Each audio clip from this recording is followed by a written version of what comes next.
the message was, we thanked them for the effort and the growth and everything they allowed us to do coaching-wise this year.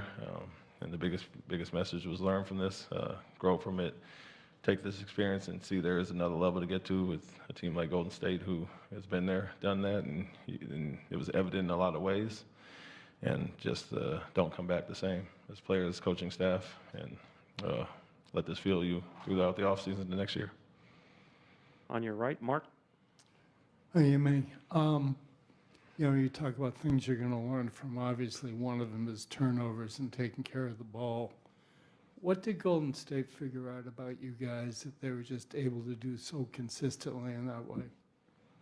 Well, they did what they did, and rotation-wise, they are very consistent with where they're at and don't make a lot of mistakes. And so I'm sure as our turnovers piled up throughout the series, and you could look across the playoffs, it was an area of emphasis. You can pretty much look at the box score and see if we won or lost based on a few things. And so them being consistent and more so, I'm sure in their locker room they're saying, be solid, and get in your spots, and they'll give it to you in some sense. And so our thing, as we had guys growing and learning to be playmakers and look for their own scoring, that's the next phase of it, is seeing different defenses and being solid against that. And, once again, you look at the numbers, and they got 103 on the night. We give them 20-plus off turnovers and 20-plus off second chance points, and don't really give ourselves a chance as far as that. So, they're a solid team, that's a championship team that's been there, obviously, I think 6 out of 8 years, and you can see the consistency on that side and what they did with us, turning us over.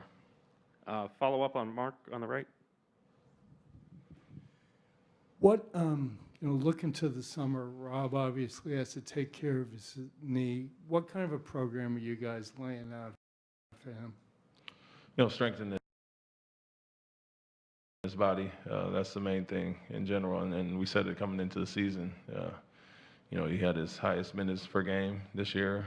We wanted him to be able to play longer stretches. And I think he achieved a lot of things and had a lot of growth on the court. But a big part is taking care of your body and staying available. And so obviously have to strengthen up his legs and build all the muscle around it to protect his knees. But what I did tell him also was credit for playing through what he did and giving it a go and being out there for us. But now it's time to rest up, heal up, and get ready for next season and come back in better shape and stronger than you were this year coming into the season. Adam in the middle. Yeah, you mentioned learning from it and growing from it. What do you want Jayson in particular to take from this experience? And this series in particular was obviously challenging for him at times and frustrating for him at times. What do you want to see him pull away from it and carry into next year? Yeah, learn and understand who he is in this league. You're all-star, all-NBA first-team guy for a reason, and this is only the start of how you're going to be guarded and the attention you're going to draw. And so one thing that he's always done throughout the season was seen multiple different coverages and figured it out, and he did that throughout the first few series, and this one was a rough one. Very consistent team that did some things to limit him and make others pay, and so from him, it's just continue to grow and understand that you're going to see this rest of your career. And this is just a start. But the growth that he showed as a playmaker this year and in certain areas, I think this is the next step for him, figuring that out and, getting to where some of the veterans are that have seen everything and took their lumps early in their careers. And like I said, very motivated guy that works extremely hard and high IQ, intelligent guy that will learn from this and figure it out. And I think it will propel him to go forward, definitely motivate him. Jared in the front.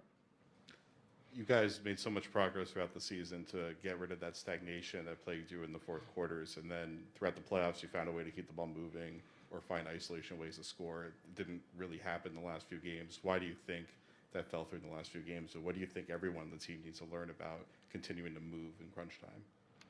Yeah, you want to have versatility. That's the main thing. And a team like Golden State that has isolation guys that can go get a basket. Also, they're willing playmakers, but they have off-ball actions and variety, which keeps you off balance. And so for us, we know we have guys that can go get a basket. It's more about big picture and not getting stagnant. To your point, we can lean on that when we have to. But when teams are singularly focused to take certain guys out. We have to have a fallback, whether it's off-ball actions, post-up actions, and some of the things we did tonight and did throughout this season and playoffs at times. And so strengthening up those areas and being more well-rounded offensively. So when they do try to take some away, we can obviously learn from that. But,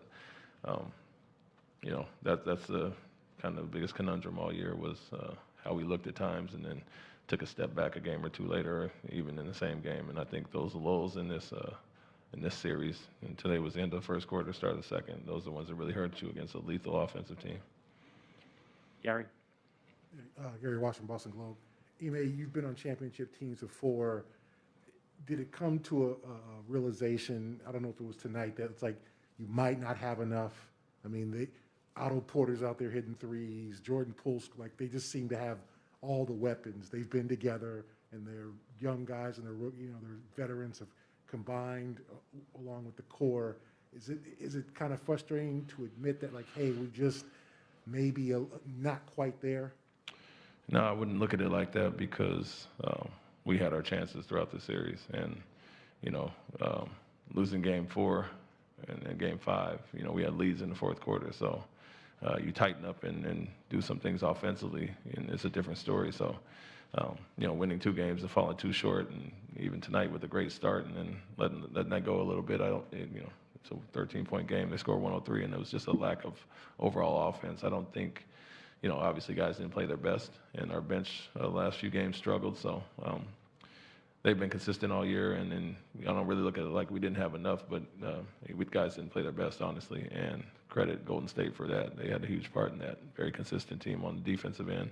When you look at them across the board, they have, 1, maybe 2 defensive-minded guys with Green and Payton, but everybody else is solid and consistent and, really good team defense in general. So don't feel like we didn't have enough, just felt like we played probably our worst series of these playoffs. And if we play up to the standard of a Milwaukee or Miami series, it's obviously a different ball game, especially in those games 4 and 5 when we struggled in the fourth quarter. Back left, Tim? You mentioned before, Ime, that Golden State's experience kind of shone through in this series. At the start of the series, you talked about the fact had this year, the playoff experience this group had was going to be enough to make up for that. When you mentioned some of the bench issues you guys have had, just kind of up and down the roster, do you think that a lot of this was you guys being on this stage for the first time as a group and sort of having to try to get used to everything that comes with it, whereas those guys, their leading guys have been through this so many times before? Yeah, and I don't really look at the experience or our lack of being in the finals as a huge factor, and it's obviously beneficial for them, but more so our experience as a group together and connectivity. You can see the difference between the team who's been there that long and some of our new guys, and especially some core guys that have, got added midseason with, a guy like Daniel that's not playing as much, or Derek. But the experience of being in the finals, I don't think that moment was too big. Obviously, we were 2-2 at the point and had a chance to do something special. But, I think we were battle-tested throughout the playoffs in some really hard series. And so the finals was another step in that direction. But I think more so experience as a team as opposed to experience of the finals in general was a factor. You guys, you talked all series about how your offense was the thing that was going to determine whether you'd win or not. What were they doing, obviously besides the turnovers, what were they doing that gave you guys so much trouble up and down the last roster in terms of not being able to get the production you guys were looking for? Some of the switching, but like I said, consistency was the biggest thing, where other teams may be solid for a quarter or two. They stayed consistent as far as that and really stuck to their morals, and we didn't make them pay or gave them the ball. And so very consistent group as far as that. They weren't going to beat themselves. And so puts a tremendous amount of stress on you to score and keep up with them, what they do offensively. And so I think we guarded well enough, as I said. I think they averaged maybe 104 throughout the series. And so guarded well enough, but offense obviously was a hindrance there. And more so than anything, just their consistency in general. Standing on the right, Dan? Ime, Dan Roach from WBZ. Just a thought on kind of following up that. What Jalen said that you guys were learning almost on a daily basis as you went about this. What did you learn about your team in the first year, and how excited are you maybe for the future with this core and what you think this team could possibly get to? Yeah, we learned a tremendous amount about each other as a staff, and you know, them learning what we wanted and vice versa. And that's the message to the guys tonight was like, this is just the start. You know, the foundation's been set. We can kind of hit the ground running next year. Let's get healthy and all be on the same page. And so I think he's absolutely right where we kind of expedited the process of what some of the things we want to do.